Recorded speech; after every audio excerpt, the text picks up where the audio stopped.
अऊज़ु बिल्लाहि मिनश शैतानिर रजीम।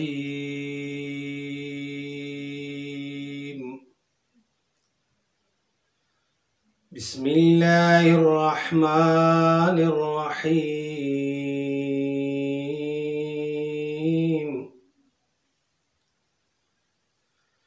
अल्लाहुम्मा क़व्विनी फ़ी अला इक़ामति अम्रिक वाज़िक़नी फ़ी हलावत ज़िक्रिक वअौज़िअनी फ़ी अदाइ शुक्रिका बिकरमिक वहफ़ज़नी फ़ी बिहिफ़्ज़िका वसत्रिक या अबसरन नाज़िरीन।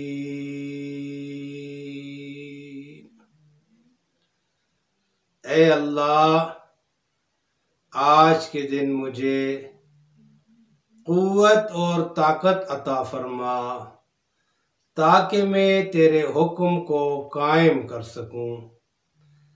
ए अल्लाह, आज के दिन मुझे अपने ज़िक्र की मिठास चखा दे। ए अल्लाह, आज के दिन मुझे अपने करम से अपना शुक्र अदा करने की तौफीक अता फरमा। ए अल्लाह, आज के दिन मुझे अपनी हिफाजत और पर्दापोशी में महफूज कर ले। ऐ सबसे ज्यादा देखने वाले। देखें, दुआ में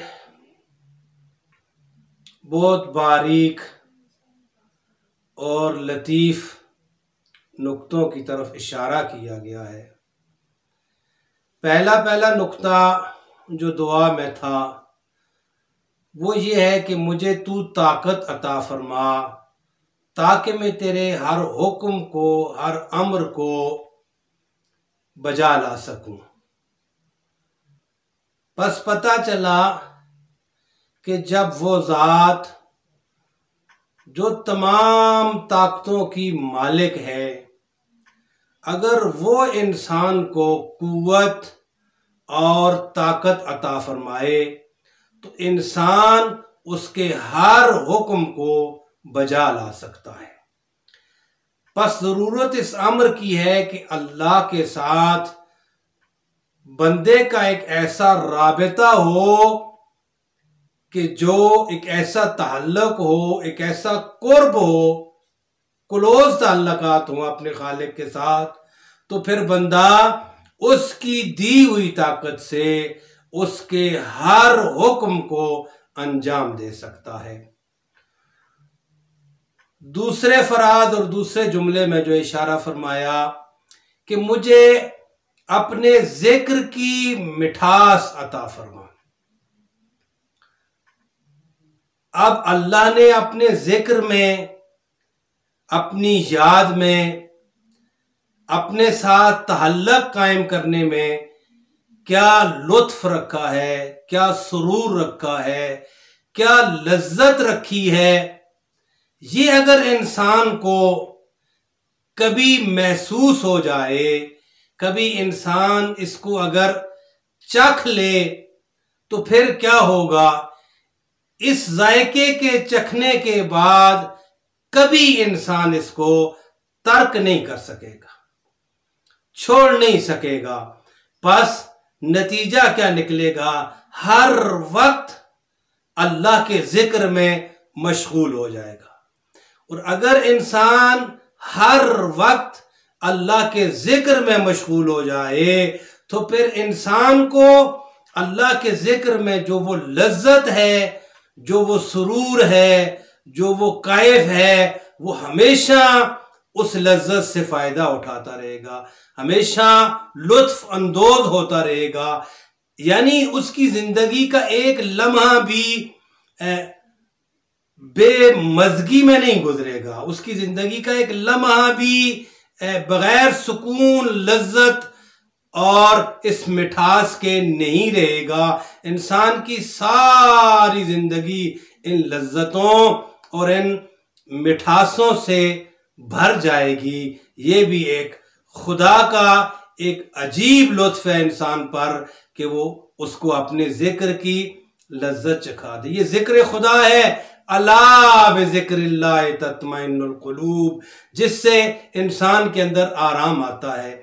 अल्लाह का जिक्र ही है जिसकी वजह से इंसान के अंदर सुकून, इत्मीनान और इंसान के अंदर एक ठहराव की कैफियत पैदा होती है।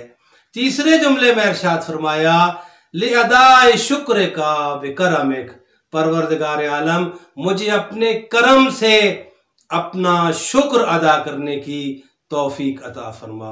बस पता चला कि हर इंसान के बस में ऐसे नहीं है कि वो आसानी से अपने उस मुनहिम का, नेमतें देने वाले का, अपने उस खालिक और मालिक का शुक्र अदा कर ले। नहीं, इसमें अल्लाह की तौफीक शामिल होती है।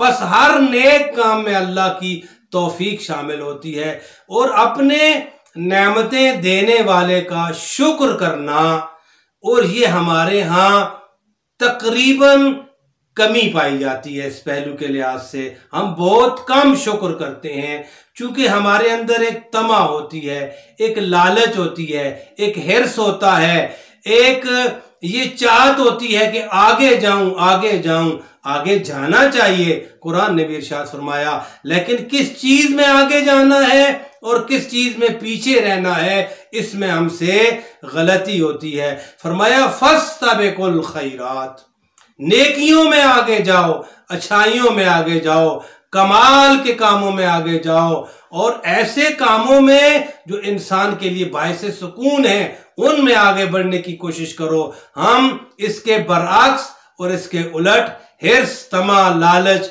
मादियत और दुनिया, माल और ज़र के कामों में आगे बढ़ने की कोशिश करते हैं। उससे फिर इंसान के बातन की जो मादी हिर्स होती है वो बढ़ जाती है और इंसान पीछे नहीं आ सकता। शुक्र करे इंसान अल्लाह का, कब शुक्र करे? ये सवाल, जब नेमतें दी जाए तो शुक्र करे, नहीं, नेमतों पर अगर शुक्र करेगा तो अल्लाह ने कहा लअज़ीदन्नकुम लइन शकरतुम लअज़ीदन्नकुम, अगर तुम मेरी नेमतों पर मेरा शुक्र अदा करोगे तो मैं अपनी नेमतें तुम पर बढ़ा दूंगा। बस पता चला शुक्र का फायदा इंसान को है, अल्लाह को नहीं है। अल्लाह ये देख रहा है कौन मेरा बंदा मेरा शुक्र करता है, मेरा शाकिर बनता है, ताकि मैं बची हुई नेमतें भी, अभी तक जो जिन नेमतों से वो फायदा नहीं उठा सका, मैं वो सारी नेमतें अपने उस बंदे पर निछावर कर दूं। बस शुक्र का फलसफा भी इंसान के फायदे में है। लिहाजा फरमाया कि इंसान अल्लाह का हमेशा शुक्र करे, और जब इंसान शुक्र करने लग जाता है फिर इंसान हर हाल में अल्लाह का शुक्र करता है, और हर हाल में अल्लाह का शुक्र करना चाहिए, क्योंकि वो इस बात को जानता है मेरा अल्लाह मेहरबान है, वो करीम है, वो शफीक है, वो हकीम है, मुझे जिस भी हाल में रख रहा है वो मेरे लिए बेहतर है, उसमें मेरा फायदा है, मसलहत है। जब इंसान का फायदा हो तो उस वक्त इंसान को शुक्र करना चाहिए। और फिर शुक्र, उसमें मसलहत के कई पहलू हो सकते हैं, इंसान को कभी नहीं दर्क कर सकता, लेकिन अल्लाह पे यकीन होना चाहिए। अगर उसने मुझे बीमार किया है तो बीमारी में शुक्र करना चाहिए, अपने रब का शुक्र करना चाहिए, कभी नाशुक्री नहीं करनी चाहिए। कोई भी आजमाइश आती है तो शुक्र करना चाहिए, इसलिए जिसकी तरफ से आ रही है उसमें फायदा ही हो सकता है। कभी वो अपने बंदों के साथ नाउज़ बिल्लाह बिज़ल्लामिल लिल अबीद लैसा बिज़ल्लामिल लिल अबीद, अपने बंदे पर जर्रा सा भी अल्लाह जुल्म और ज्यादती नहीं करता। बस ये शुक्र है, और शुक्र इंसान के फायदे के लिए होता है। आखिरी और चौथे जुमले में इरशाद फरमाया वहफ़ज़नी फ़ी बिहिफ़्ज़िक, परवरदिगार आलम मुझे अपने सत्र के अंदर, मुझे अपने उस पर्दे के अंदर, मुझे अपनी हिफाजत के अंदर महफूज फरमा ले। बस अगर इंसान अल्लाह की हिफाजत में आ जाए, अल्लाह अगर इंसान को अपने उस पर्दा हिफाजत में ले ले, तो फिर अगरचे इंसान बहुत कमजोर है, अगरचे इंसान का दुश्मन बहुत ताकतवर है, लेकिन अब इंसान कमजोर नहीं रहा, अब इंसान का दुश्मन ताकतवर नहीं रहा, इसलिए कि इंसान सबसे बड़ी ताकत का मालिक जो है उसके पर्दे में आ गया है, उसकी हिफाजत में आ गया है। जब वो तमाम ताकतों के मालिक की हिफाजत में आ जाएगा तो फिर उसका कोई कुछ नहीं बिगाड़ सकता। बस ये अल्लाह के इतने करीब होने का जो एक सिलसिला है, ये फ़कत इसी बंदगी की वजह से है, ये इस इबादत की वजह से है, ये इस मारिफत की वजह से है, ये इस यकीन की वजह से है कि जो ये इस अकीदा सहिया की वजह से है जो इंसान के अंदर रचा बसा हुआ है। अगर किसी के अंदर सही अकीदा, यकीन, मारिफत और ईमान आ जाए, फिर वो यकीनी तौर पर अल्लाह की पूरी हिफाजत में, मुकम्मल तौर पर हिफाजत में चला जाता है। शैतान होकर भी, इतनी ताकतों का मालिक होकर भी ऐसे इंसान का कुछ नहीं बिगाड़ सकता। इसीलिए फरमाया आखिरी जो दुआया जुमला था, या अबसरन नाज़रीन, है वो जात जो देखने वालों में सबसे ज्यादा और बारीक देखने वाली है।